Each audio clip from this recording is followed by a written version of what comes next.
608 centimeters in feet? First of all, we need to know the value of 1 centimeter in feet. It's always 1 centimeter equals 0.03280839895 feet.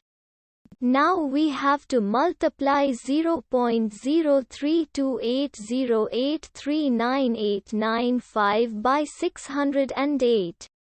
Therefore, 608 centimeters times 0.03280839895 feet equals 19.9475065616 feet.